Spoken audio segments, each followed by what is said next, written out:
Hey everyone, welcome back to the workshop. And today I want to share with you an idea on how to take your customized pens to the next level by adding a customized gift box to go along with this. This is made out of 1/8" material, in this case, 1/8" Baltic birch. It allows you to add a little bit of customization on the lid, and you can then have a nice place to display and add your pens and to an extra carrier as well. So I will show you how to design this. I'll have files available at the end. So if you're interested in this, want to find out more, stay tuned. I'm going to jump right into it. All right, we're going to start out down here in the office, much more comfortable to work on my desk computer. And what I'm going to be doing is working within SketchUp. I've already done the design, so I'm going to just break it up into the various steps and how I came up with it. You could do the same design on Lightburn or any other vector creation, CAD or whatnot, Adobe Illustrator, Inkscape. Anything that can draw vectors will allow you to create these shapes. So I'm going to give you the rough dimensions. I'm going to give you my design process, but we're not going to go through all the individual steps of drawing it out. And at the end, we'll then import it into Lightburn. And as I mentioned, I will have these files available. So if you're just interested in grabbing those from me, I'll have a link to my Etsy shop where you can grab this package and play around with it. But there are some ways that I'll show you that you can customize the actual cutout for the item, because your pens may be different than what I'm using, or you may have a different idea for what you want to put in here. So let's go ahead and jump over into SketchUp and we'll take a look at the design. All right, so the design I'm working with is these Amazon bamboo pens here, and this style has the little capacitive touch type thing for working with tablets and smartphones. But these are inexpensive pen that's available on Amazon, and they engrave fairly nicely. So let me just jump back over here. You see, here's one that I've customized with my channel name and such, and it gives a nice contrast. These are fairly easy to work with and fairly inexpensive, so that's why I geared these around for this video.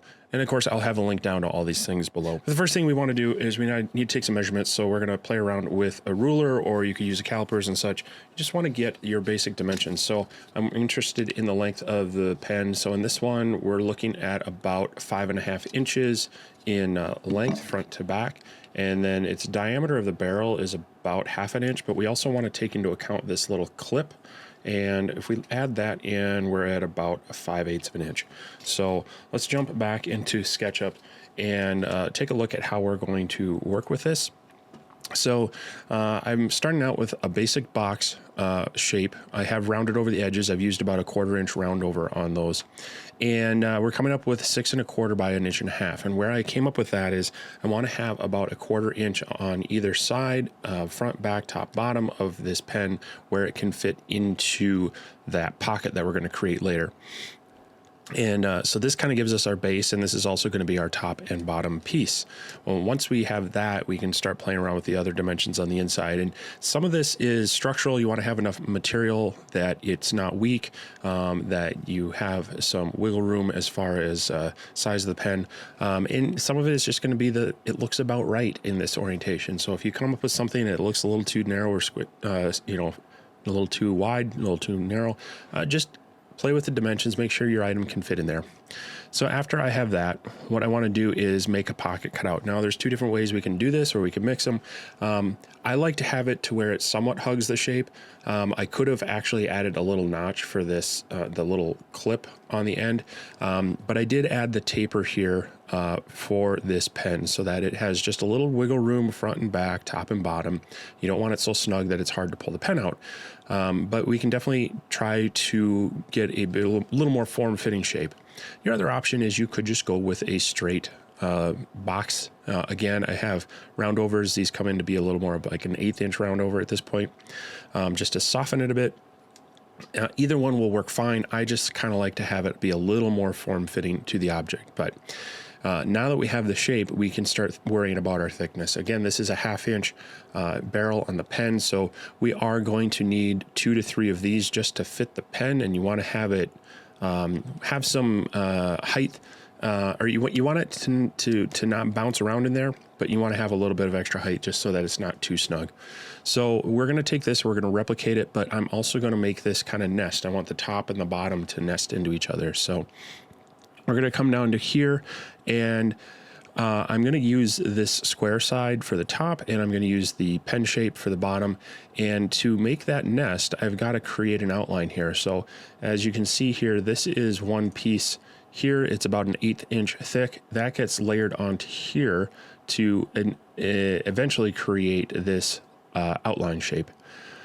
Now on top of that, I have this other piece here that if I was to slide this on to this piece and get it lined up, you'll notice that it is about an 1/8 inch narrower. What that does is allow this piece to nest into this piece as we stack it up. So those are going to be our middle pieces.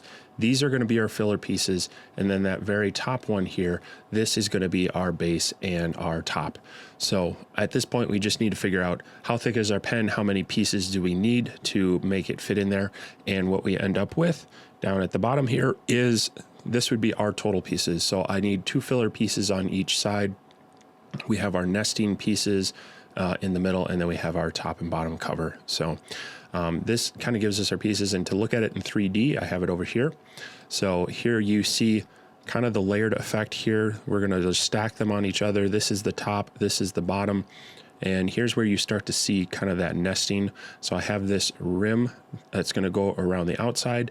This one is going to stack up on there. And when I have them all together here, this is how they look. And you can kind of see that that just forms a plug where this is going to flip over and sit nicely on there.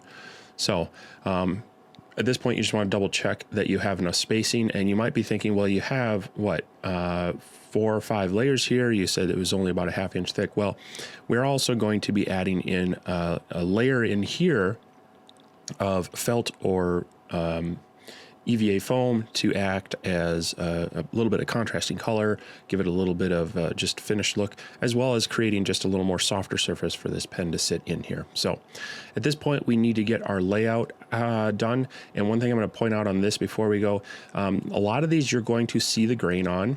So you want to keep that in mind. So this piece here, obviously our base, you're going to see the surface grain.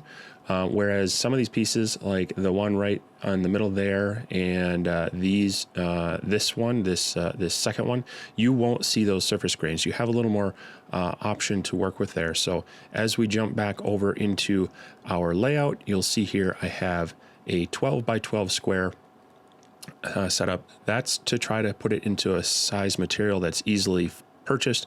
You get bigger than 12 by 12, it gets a little more expensive depending on where you're at. If you're shipping in material, it's definitely going to be more expensive. And in some cases, then you get, you might have more of a layered up look to it and a bigger chance for pockets. So thinking in grain, I want to keep any of those exposed pieces in the same grain orientation. So that's why we have all these pieces over onto this side here. These two are the filler pieces that we don't see. We're not going to see those grain, so we can fit them at wherever we want. Now I could move one more down here, but if I had all of them in a row to get the grain going all the same way, it wouldn't work. They would fall off the edge. So trying to keep it into this 12 by 12 material, have a little wiggle room. This layout works pretty well.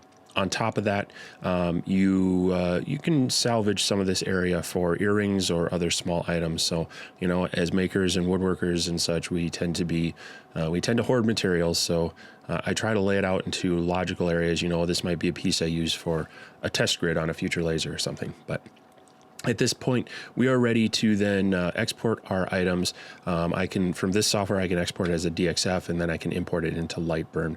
I'll set up the files, and from there, we are going to jump into the shop. So I'm going to get this set up in Lightburn. We're going to be running this on the Lasermatic MK2 30 watt. That's going to work really well for cutting these out. And then we'll jump into the adding those felt pieces as well, walk you through the assembly, and then we'll wrap it all up and take a look at them when it's done. So let's head on out to the shop and get to burning.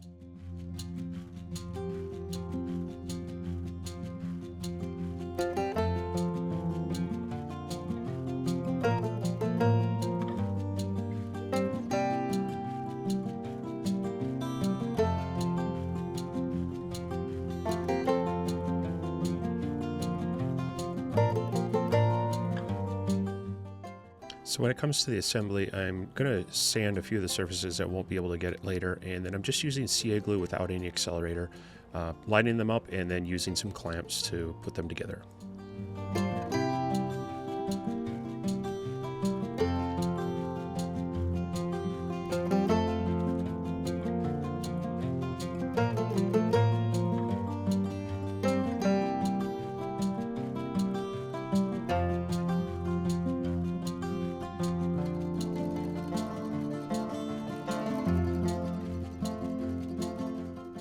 Now for finishing, I'm going to go ahead and sand these. I am on some of them going to sand the edges and clean up the caramelized burnt edges just to give it a different look. This is a personal preference thing, but if you do this, you'll want to make sure you put the two halves together so that you get an even sand top to bottom that lines up. Once we're happy with the edges, then I follow that up. I use about a 320 grit paper on a random orbit sander just to clean up the engraving and top and bottom edges. Then we can put our finish on here. I'm using a spray-on polyurethane, a clear satin. This really works well on engraved surfaces. All right, so we have our boxes cut out and mostly finished, but want to add a little bit of a touch. And so what I'm going to do is I am going to actually cut out for these inner pieces some extra material, and we're going to use something nice and soft and to add just a nice little cushion for that. So things you can look at and things I like, just simple felt. And so you can get these at your craft or fabric store, and you know, different colors here. I've got some green, some black, and some brown. This cuts out really well on most lasers. You can just cut it out to that shape and glue it in. I'm gonna get some of these cut out and then we'll glue them in and take a look at the finished product.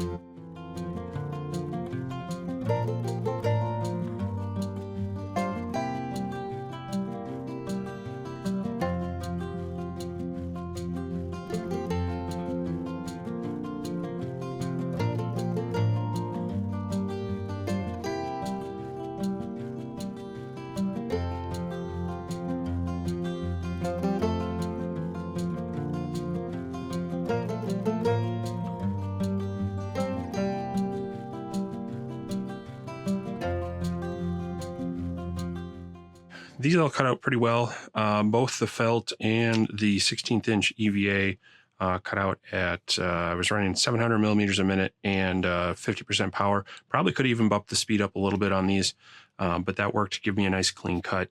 You may notice on the back there's a little bit of a, you know, pattern from the honeycomb and such, but we're going to make sure those go down. You can clean them up if you want, or you can play around with your settings, but some of that we're just going to hide. And so they all are going to nicely fit in. So such as here, the EVA foam, you can see that these will just fit in really nicely. There's just a slight border to it maybe. So you might want to play with your kerf on the cut there if you need it to be super exacting. Same with the foam. These drop right in and should fill in those spaces. And as you can kind of see here, we're getting just a nice color and little addition of some soft fabric to hold our piece in shape. So as far as glues, we have some options. Really, you can kind of use whatever you feel is appropriate. Nothing that's going to be too caustic or anything on these. You can use wood glue or even just craft glue. You could use some CA. You just want to be careful that it doesn't soak through here and leave hard spots.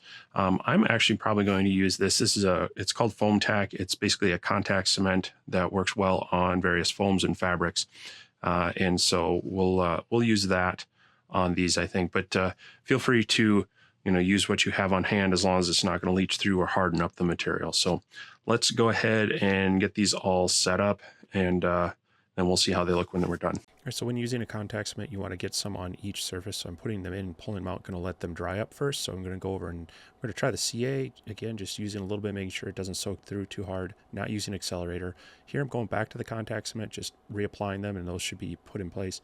And here we're using the wood glue, and you got to be careful here. I added a little too much there, so I'm kind of cleaning out, making sure it's not sticking on the edges, but then we'll just lay down our felt and let it dry. All right, so we have our completed boxes, and you may have noticed I finished these almost in two different styles.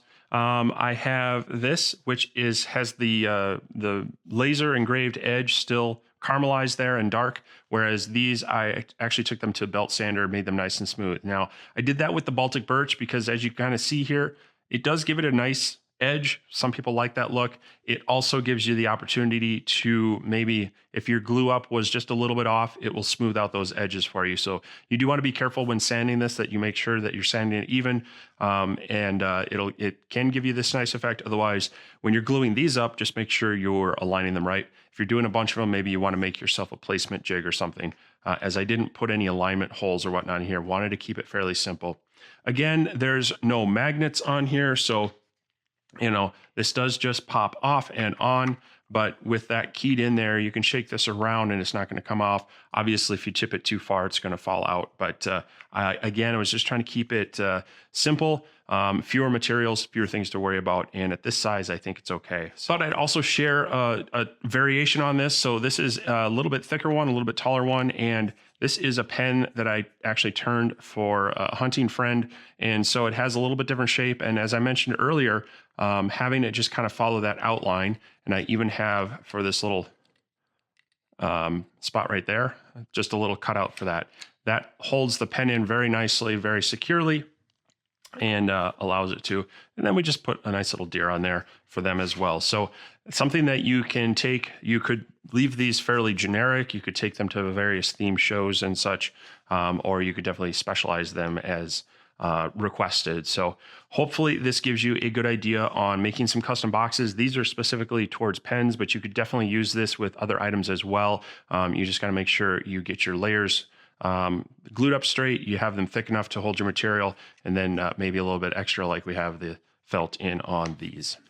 If you like what you saw, go ahead and hit that like button, hit that subscribe button, and maybe leave a comment down below what you thought of this, how you might use it, or if you have any questions on something that maybe I glossed over. Go ahead and hit that up. I try to get back to those as quickly as I can. Otherwise, I've got links down below to my other social media sites. I'm somewhat active on Instagram, also on Facebook, as well as Laser Engraver community that my friend the Clock Shack and I kind of monitor and maintain. And we have our live streams on Sunday night where if you want, you can jump in, join us. You can ask live questions. We try to answer those, help people out, and just kind of tell you what's going on in our shops, what we're playing around with, and it's always fun time. Usually Sunday nights, 7 p.m. Central Time, and we go for a couple hours. So if you can make it, I'd love to see you there. Anyway, that's it. I am going to wrap it up here. I hope you enjoyed this, and most importantly, I hope you can get out in your workshop and make something too. We'll catch you next time.